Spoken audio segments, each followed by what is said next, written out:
Hi, I'm Barbara Veiga. I'm a multimedia artist and storyteller, and I inspire people to connect to nature through art.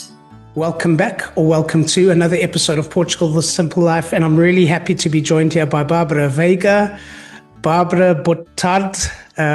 Good afternoon. Thank you for being on the podcast. My pleasure, Dylan. So nice to be here with you. Very nice to meet you. I think you may be our first Brazilian person on the podcast. I need to check that. So that's quite Really? nice. And I always remember, because Brazilian you have a different pronunciation. The D is more of a G sound. So I always remember when I was in hospital, there were a couple of Brazilian nurses and they would call me Dylan, not Dylan. So I always remember that very, very fondly. But yes, Barbara, maybe you can start off telling us about you. Sure. I'm a multimedia artist, also a journalist, book author, passionate about the ocean, a sailor, and someone who's here to serve and help to facilitate people to be more connected to nature. So I inspire people to connect to nature through art and communications in general. Amazing, amazing. There's a strong connection between Brazil and Portugal, obviously, historically, the language, everything. But tell me about how your relationship with Portugal began.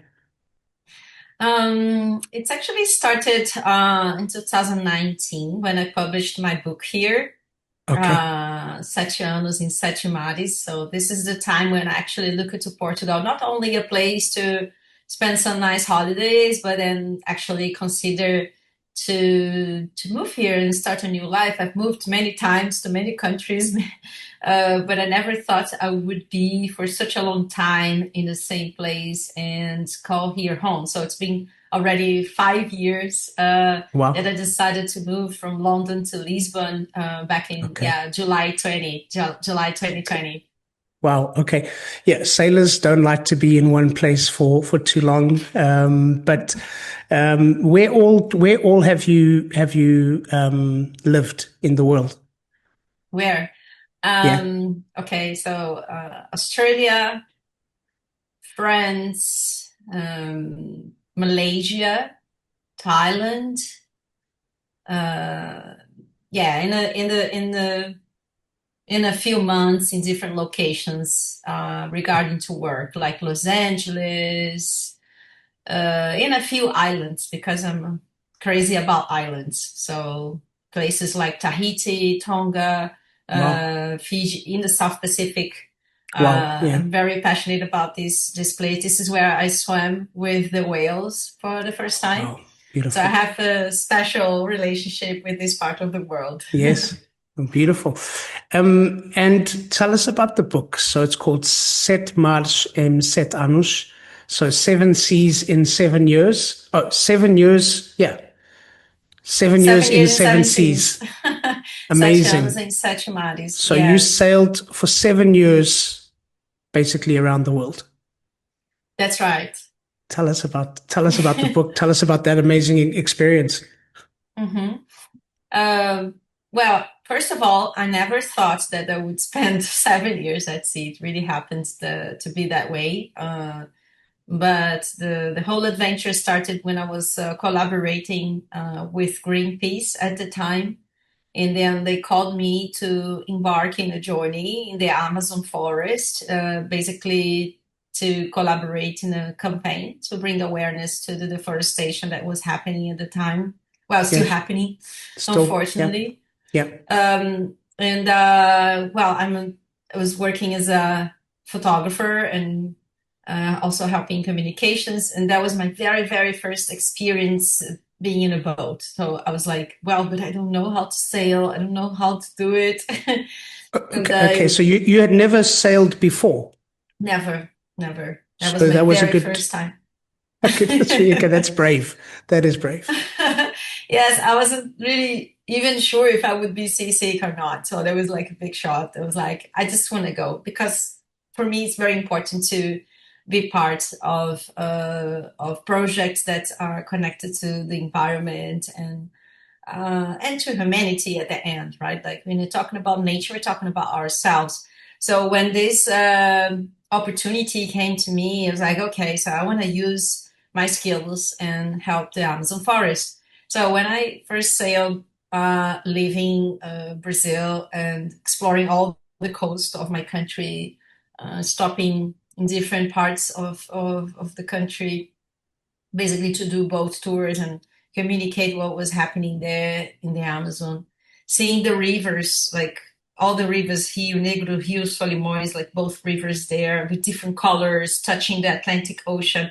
So for me, it was all like magic, right? Like it's different when you read in the books, when you see with your own eyes. And I'm this For kind of sure. person who needs to see with their own eyes. Now I have to be physically in the place and feel all the emotions, the smells, the visuals really impacts me because this is my main source of work and inspiration in my arts these days. So yes, that was the very first time I decided to leave my hometown and start a completely new exploration and also use my skills to help the Amazon forest. And then from this, um incredible adventure, I decided to just continue and continue and continue. Then my work was just taking me to different locations all over the world, using film and photography to bring awareness to people. So I worked for, besides the organizations I was collaborating with, but also like big TV channels,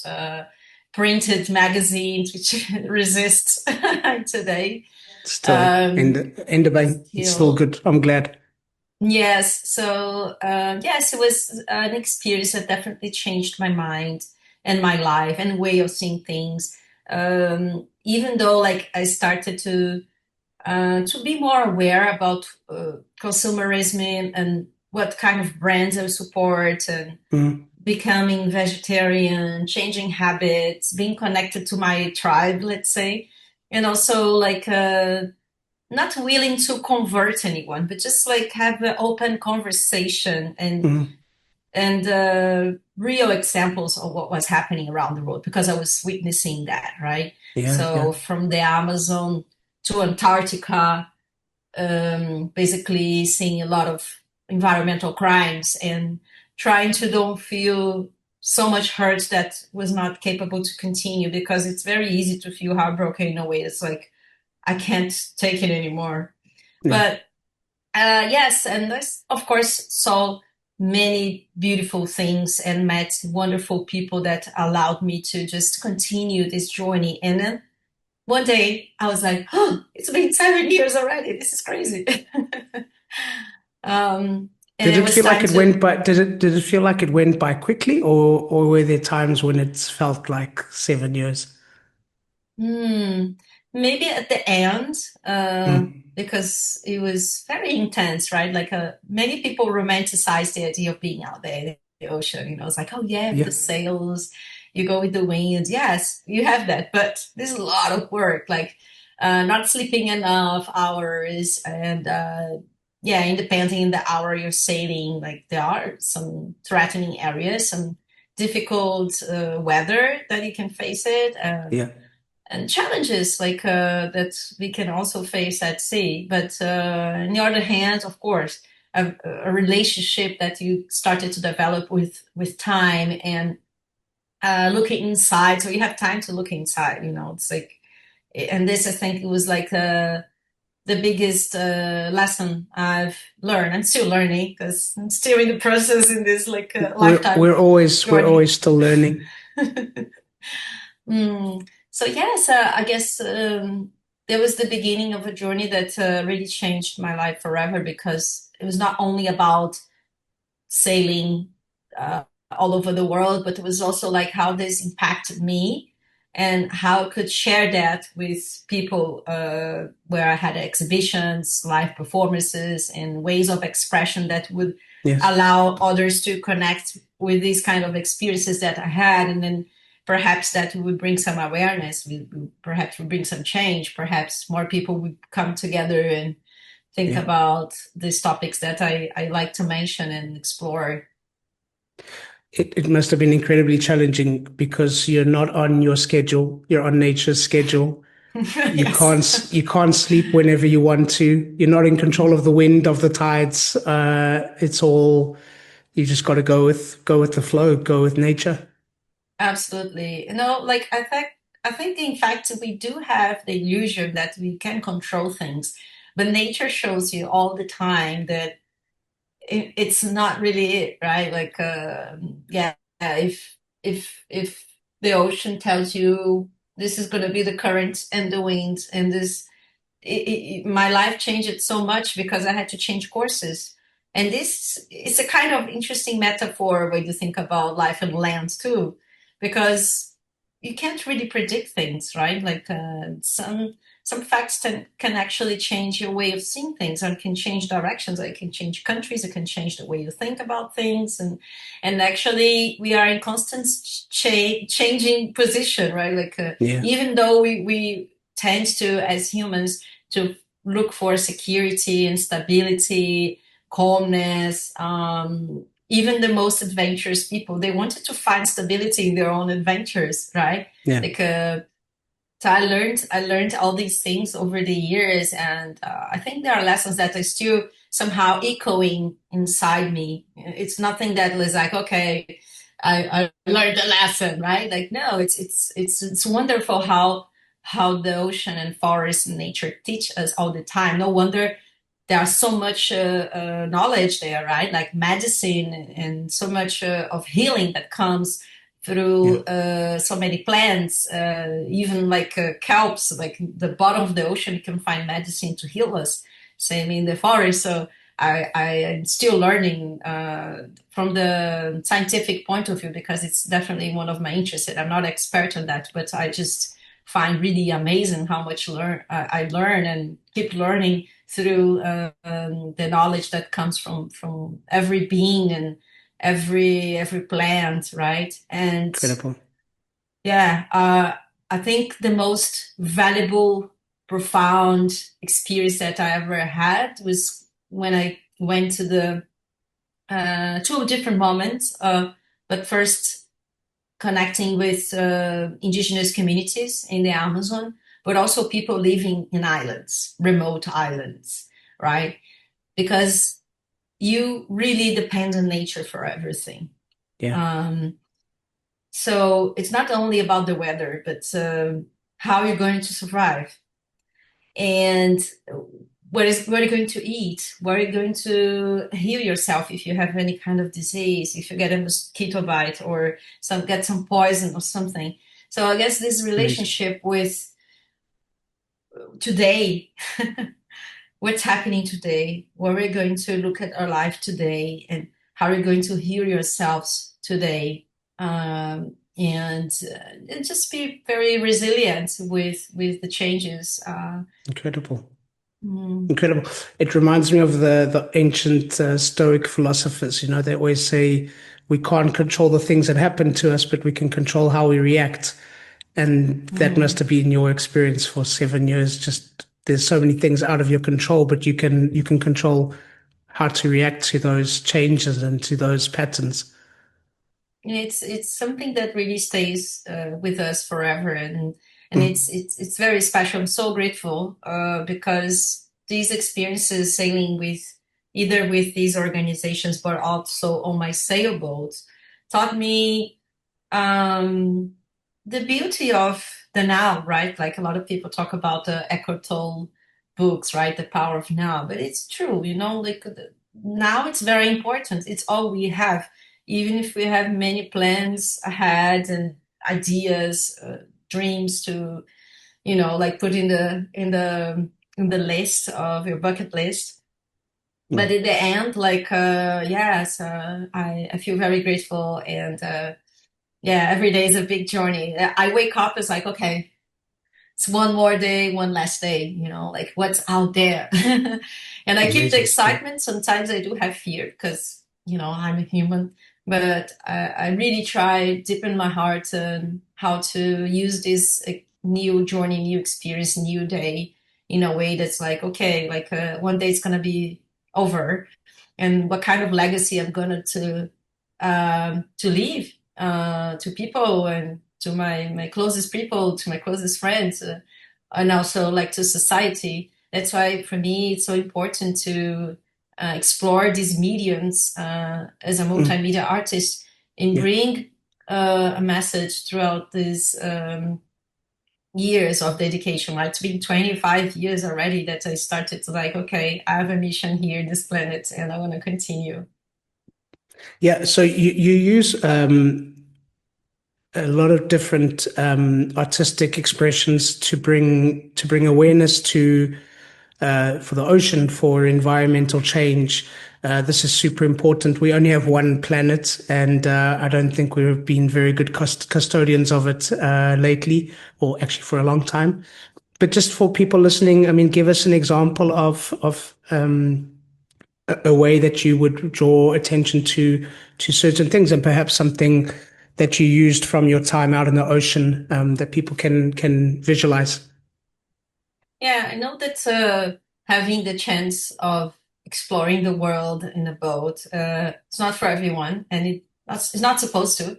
Like people have different preferences and passions, but I remember very much my relationship with food, because there are no shops in the ocean. There's no way you have to improvise and be creative and prepare yourself. And the other day, someone asked me, "It's like, okay, but how about if you're stuck there and there's a storm, you have to be longer in the ocean than you previously thought?" So, like, well, you have to be prepared and have food for at least dry food for a year, and then whatever Oh, fresh food you get, maybe less for the maximum for 2 weeks. So yeah, there's a lot of consciousness about eating things that are not normally easy to get, right? So every time I have the chance to eat something fresh and look at for the season of these vegetables and these fruits, it's like, wow, so much appreciation. This is something I take with me till today, to get a fruit from the season. And it's just like, wow, this is great, like it's perfection, right? um, imagine. in terms of flavors, in terms of nutrition, in terms of gift, right? It comes to us. It's just magic. It feels like magic. But yes, I guess like, I think sometimes we take it for granted, but it should feel like magic. It hmm, should. yes, I mean, like we're only capable to keep the machine alive if we provide food, right? If we nurture ourselves, many things, but mainly fuel, which is food. Um, and there is, yeah, this. I remember some moments. For example, I was in Thailand sailing there, and I bought more quantity than usual. And I was like, "Oh, I don't want to lose these bananas. I don't want to lose these mangoes and all these amazing fruits that I found there." And then I started to cut them in slices and decided to make chips, and then it just left out in in the grill. Sun dried chips, I amazing. know, yes, yes, exactly. Yeah. With marine salt straight from the ocean, because when the waves are coming in the air, of course, it's more salty. So I was like, okay, after 3 days, I have banana chips and whatever vegetable chips that I put out there. So I don't know, like, yes, I guess finding, for example, spaces and communities where we can share a garden space, where we can have a better and a closer relationship with food is one of the most special things that we Mm. could do. And even understanding how do they grow, what kind of soil they need. Of course, it's almost like a luxury, right? Like to have a piece of land somewhere. But here in Lisbon, at least where I live, where I'm based, I see some initiatives starting. It's still very slow, but there is an option that we can in your neighborhood find like a community garden, and you can grow your Mm. things. At least have the chance to go to Yeah. the local municipality and put your name on the list and wait Yeah. for Yeah. Yeah. Yeah. for that. And then, of course, once you locally can do that, you can share with the other Mm. people around, because maybe you grow more than you need.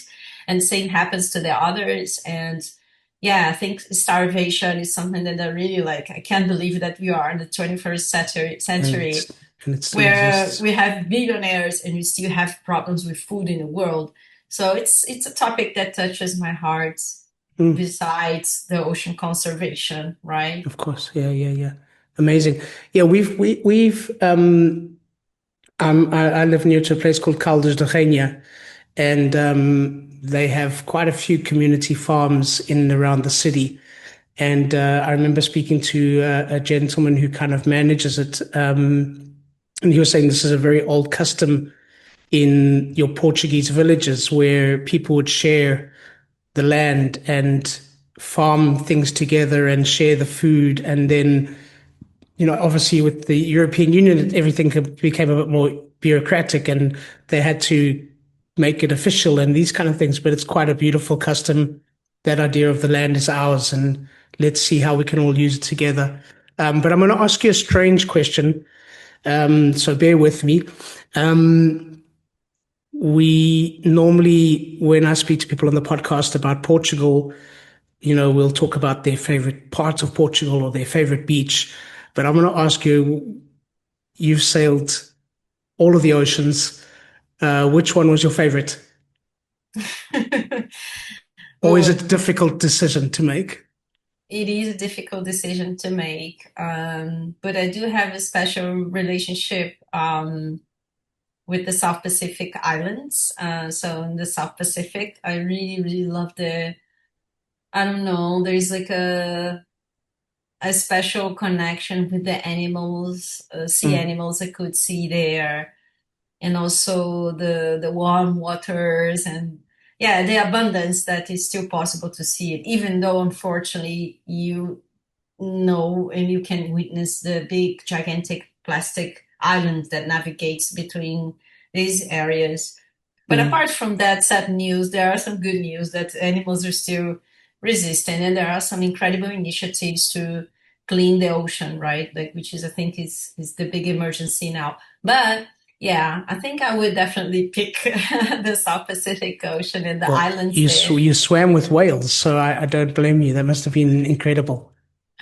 Yes, but I mean, living in Portugal, it's like literally like living a dream, right? Because here you have the islands, you have the ocean there, you have the mountains, you have even sometimes the ice in Serra da Estrela, right? Yeah. Tomorrow I'm going to the Algarve to go to see some beautiful beaches. So yeah, it's Mm, a hard decision. It's a beautiful country, and yeah.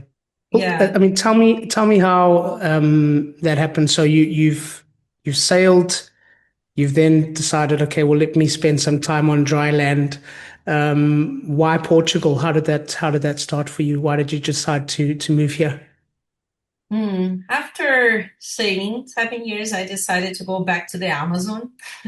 I was not quite sure where would be the place for me to go, and I was basically asking myself some questions from the place where everything started in this journey, sailing, and so going back to Brazil made sense, but I was not really sure if going to Rio de Janeiro, where I'm from, would be the place, right?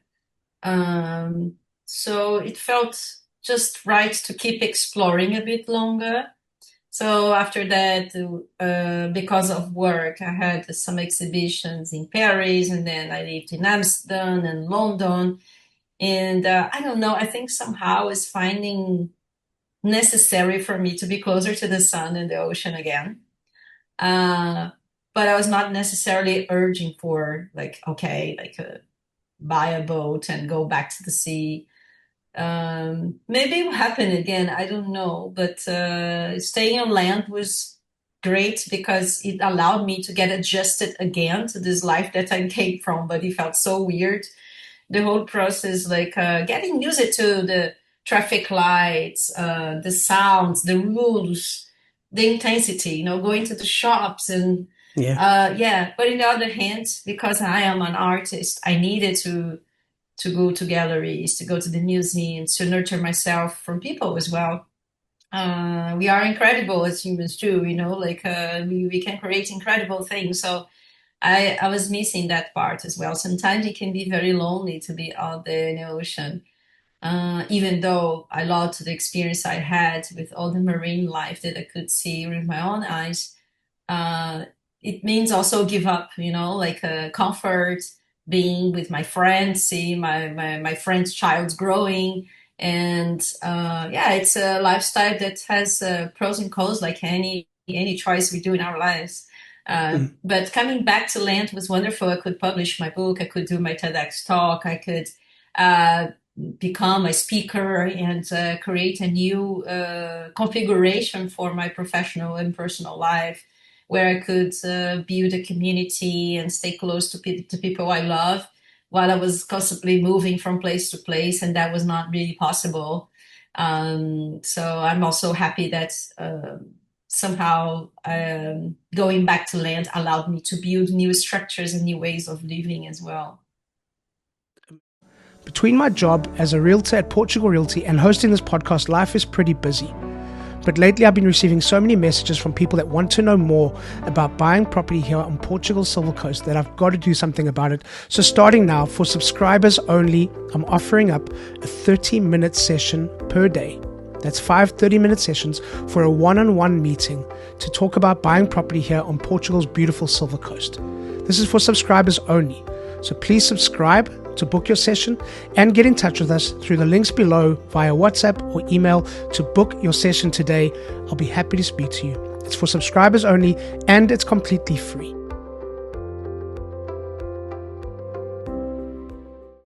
At some stage you decided to come to Portugal. Now it's been 5 years. Something has kept you here. What's kept you in Portugal? What's kept you here? What are you enjoying about living here?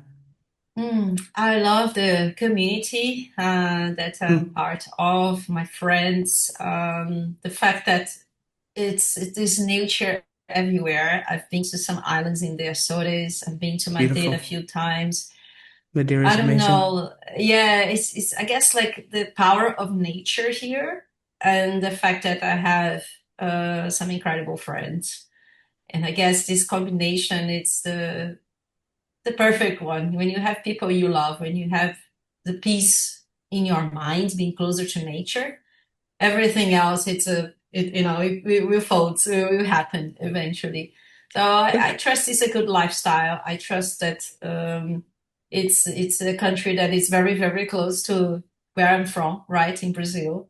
And comparing to the other European countries, yeah, you have more sun and I like it very much. I think it's very easy in many ways. Of course, there are challenges too. I'm not going to romanticize, but Everywhere. uh, but it's everywhere. Yeah, Yeah. I like how peaceful I feel here, how safe I feel here, and the wonderful people from all over the world I've been meeting here.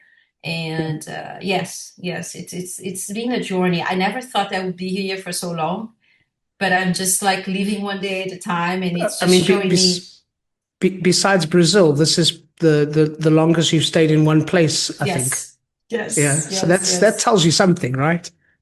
It does, it Yeah. does. Yeah. Like I'm not sure if it's gonna be the place I'll be forever because forever is a long time.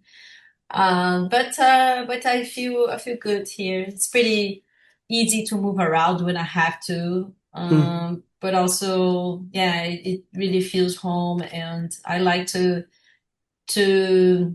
also contribute artistically, intellectually. The whole possibilities I had to have an exhibition in the museum here, to have the chance to exchange with very interesting people from different parts of the world, but also from the Portuguese community. So yeah. yeah, it's been a long process, and who knows? Maybe there will be my place to continue my Yeah. life for Yeah. many long years. Yeah. I saw your TEDx talk. How long ago was that TEDx talk now that you did? Because it went everywhere. And congratulations, because it was absolutely amazing. And I've been wanting to speak to you since I saw that talk. But there seems to be this kind of culture or DNA at the moment in Portugal of the saturation where we're all mixing and melting and learning from each other, and it's something quite special. Is that what you've been experiencing since living here? Thank you. Yes, it was really a journey when I got the invitation to be a speaker at TEDx. I've done some talks before, but this is another level. And it was amazing to see the theater covered by hundreds of people, and everybody was interesting too in terms of stories and backgrounds. All the speakers were very well chosen. I felt really happy, yes, to contribute it with my story. I was basically bringing art and um, creativity and collaboration as important tools to build communities. So these are the topics that I explore during this talk. And I think it was almost 2 years ago now Yeah. that I did this talk. And since then, many other things, wonderful things happened. And yes, I like the idea of bringing the inspiration of storytelling, right? Like as a sailor, I had so many stories. That's why I wrote a book about it. But also the idea of uh, bringing an invitation for people to keep dreaming. Because even if sometimes we have experiences, hard experiences in life that makes us just like, no, I don't know if it's going to be possible to continue in this road, to do these things that I have in my mind. So I don't know, it's life, right? We have ups and downs, but like because I faced so many struggles at sea too, besides my passion, right? Like there was difficulties as well. Uh, because I was there to save whales, I was there to protect the forest, I was there with a big group of people to enforce the power of nature and how important it is for us to protect that, to be feel part of it. Yeah.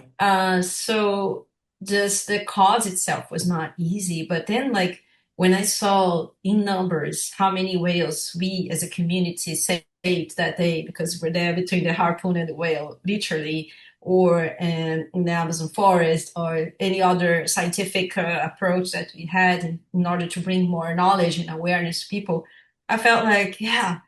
So I love storytelling. I'm always up for lectures for different kind of groups, corporates to educational systems, because I think, yeah, when we have knowledge, we feel free. We feel Mm. free to take decisions. We feel free in our minds. It's endless. It gives Yeah. us the power of be stronger, to feel stronger, because we have content, right? Like, and nowadays where we have information everywhere, like knowing how to tell a good story, it's kind of a fascinating Mm. tool, Yeah. right? That's Yeah. for me. It comes from my heart. It comes from real stories. It comes with a purpose and passion in order to live the best that I can in this journey that I'm going to be here. I don't know for how long.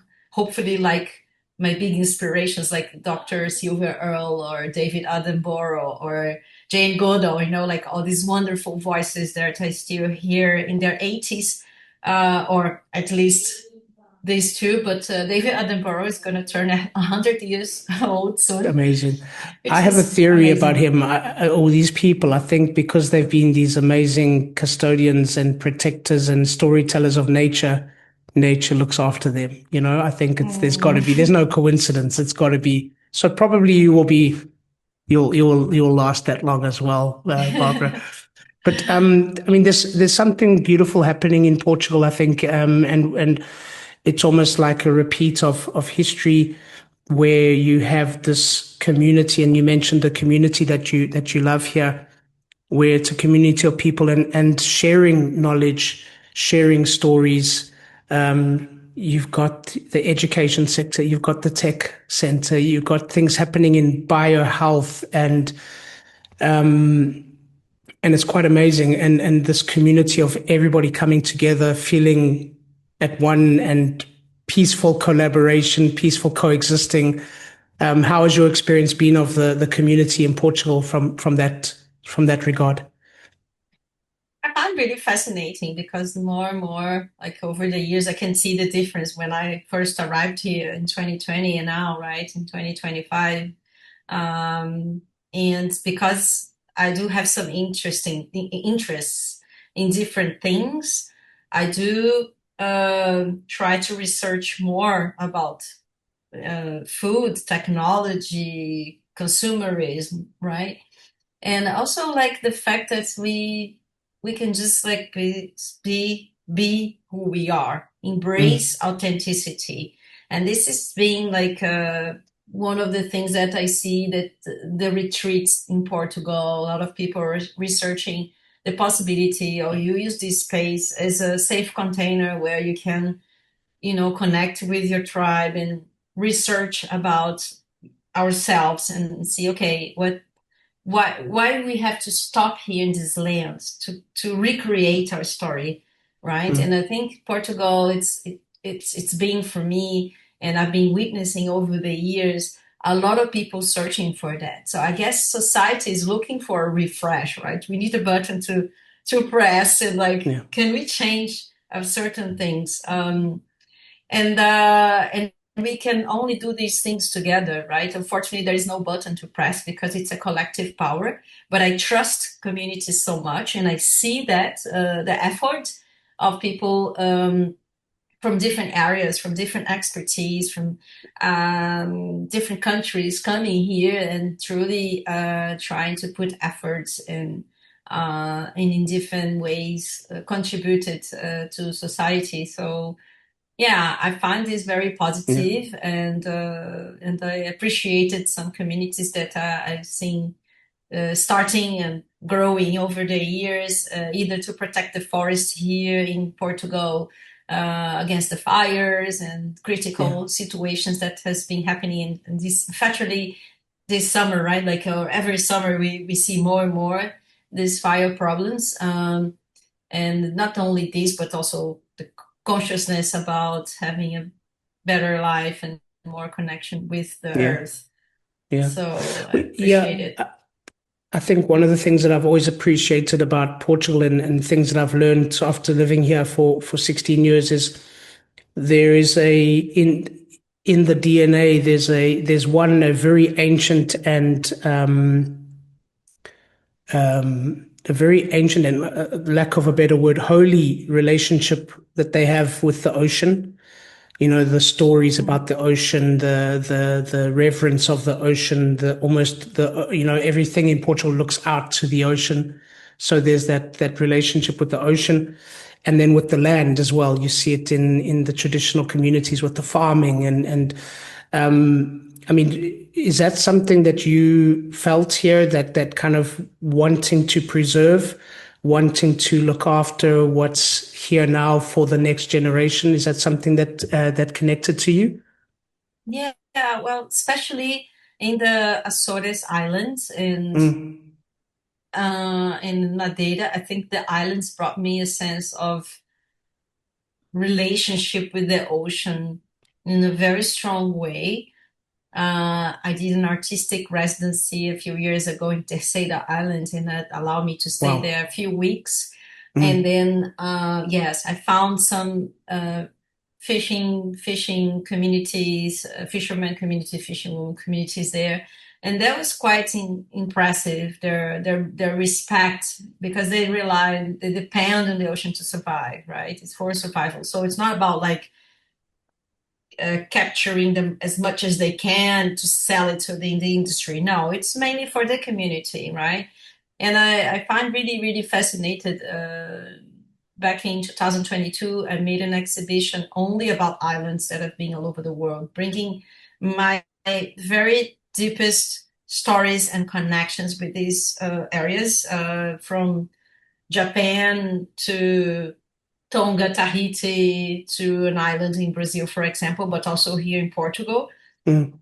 And yes, I guess from the islands the experience I've got from the locals was a lot of respect, a lot Mm. of connection, because they wake up in the morning, they go bed at night, and they depend on these waters, right? So I guess this story it's really fascinating.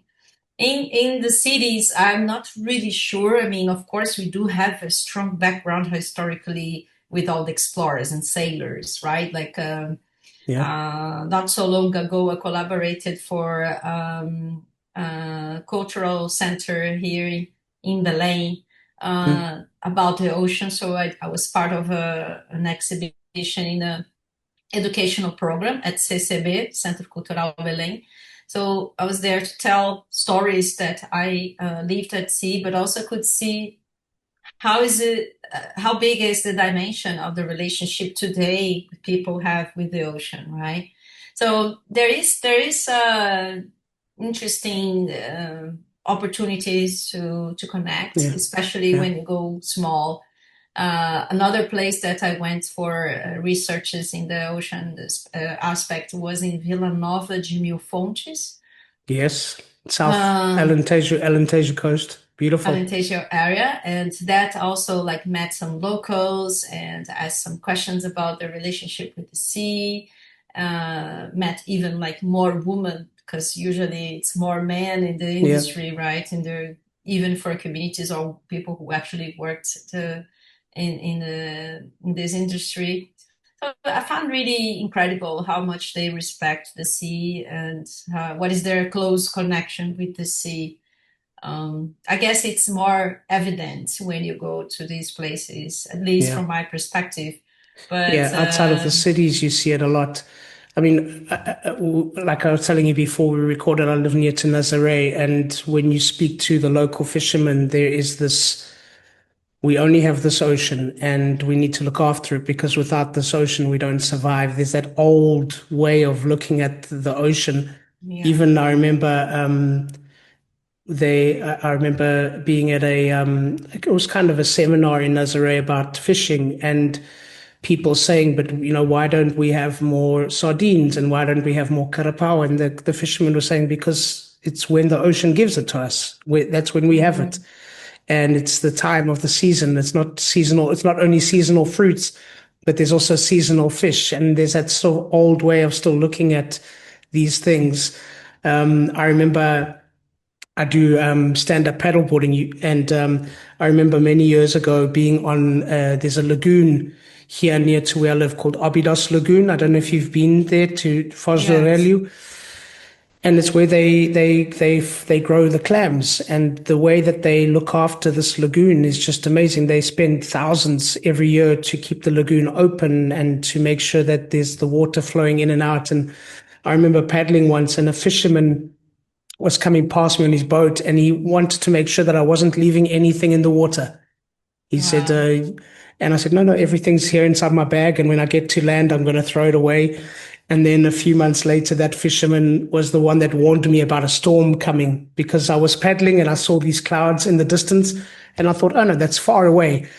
And it wasn't, it was minutes. And then the storm was wow. there. But he was the one that warned me. So this relationship to nature is something quite beautiful, and certainly where I live in parts outside the city, I think you still see it, which is great, which is Hmm, really hmm. good. Yeah, Incredible. Yes, yeah, yeah, yes. We have so many lessons to learn with locals, people who really connect with the sea in that level, right? Yes, and I hope people in general would just have a very like straight and closer relationship because yeah, more than 60% of the oxygen we breathe comes from the ocean. We are composed by water. It's like if the moon changes, the tides changes and we change. It's all connected, right, in a way. So I find this very beautiful when we start to actually dig in, study more, learn more. We understand that we need the ocean to survive in many different ways.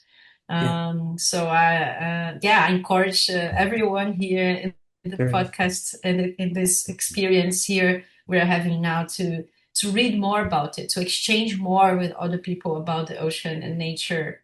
I'm sure this is going to be so much fascinating in terms of knowledge, but also healing in a way. yeah, We look at the ocean and the forest, like it's scientifically proved that we feel calmer, we feel emotionally stable, and it's a great choice that you and your family, it's in Nazaré, because it's a wonderful place to be for sure.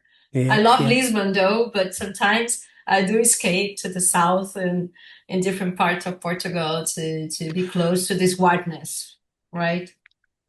Well, that's, I think, something, I mean, we have even north of Nazaré, we have this coastline where there's such little development, and it's just this forest. It's called Pinhel de Leiria. It's like Portugal's biggest natural forest. Oh, And then it's coastline, this wild, wild coastline. And whenever I'm there, I think what a privilege because, as you know, so many places in the world, there isn't nature like that anymore. It's been replaced with buildings and development, and there's still so many parts of this country. And I mean, for you, it must be interesting because Portugal is so small compared to Brazil. yes. But even in the small little country, we have miles. When you talk about the coastline of Vila de Milfontes, it's this wild coastline with cliffs and dunes, and we're so fortunate to live in a country where we still have that wildness that you referred to. Absolutely. Yeah. So I Yeah. remember in the Azores in São Jorge Island, when I saw like a beach near to the waterfall, I was like, wow, I've only seen something like this in Brazil when I was in Fernando de Noronha, which is a beautiful island in the northeast part of the country. And I was like, wow, this is amazing. You know, like you have sweet water, salt water in this distance. Like it's Amazing. Yeah. really Yeah. amazing. Super happy and thankful to be able to explore. And there's still more to see. And even though like I've seen a lot while I decided to move to Portugal, I still feel like there's more uh, To to explore. to explore, to see, and exchange with people. Yeah. There is a one workshop that I do. It's called Soul Weekos, and I usually do it in nature, where I do encourage people in intuitive dancing and painting. Mm. So doing that in nature, it's definitely a call, and I wonder if I could bring this workshop to the islands because it's the Yeah. perfect place to match creativity in the human brains, but also like be inspired by nature and be washed with all these blessings that comes from these waters and from these Mm. lands for sure. Yeah. Beautiful. Barbara, what is one thing that you would like people to remember and to take away from our conversation? We never know when is the last day, Mm. so enjoy the journey as it is the last day, because it's a wonderful life. And I wish fair winds, as you say in the navigation narratives in many ways, but fair winds for everybody with this consciousness of our state of presence, and remember to be good to the others and nature, to live in harmony in community and respect life. So respect your life, respect natures and others around you. Remember, we never know when's the last day. I love that. Thank you. How can people find you, follow you, see what you're doing, and stay in touch? Okay. There's my website, Barbara Veiga, Veiga.com. Instagram, Barbara Veiga Official with two F's. And of course, all the other places like LinkedIn, Facebook. Yeah, I have my All the normal footprint places. in different Very good. parts of internet. It's not that I'm a heavy user, but I do love to connect with people and exchange and open for collaborations and also deep talks like we're having here today, Dylan. So Very nice. it's I'm very going to good. put some links in the show notes, as well as a link to the book as well, and so people can follow you. Barbara, the last question, and a question that we ask all of our guests: Portugal, the simple life. Why? Connection with the deeper soul that we all have through nature. Yeah, I like that. Short and sweet. Very nice. Barbara, thank you so much for being on the podcast. It's been a pleasure. Thank you so much, Dylan. It was my pleasure to connect with you and your community, and that's a wrap. So thank you once again to our guests, and thank you to all of you for listening. Please subscribe, share with your friends, give us a thumbs up, and please leave a comment or a review. We always love to hear from you. Don't forget, Portugal The Simple Life also has a magazine, so download it. It's for free. We'll be back next week with a brand new episode. And as we say in Portugal, sejas bem-vindo. Welcome to The Simple Life.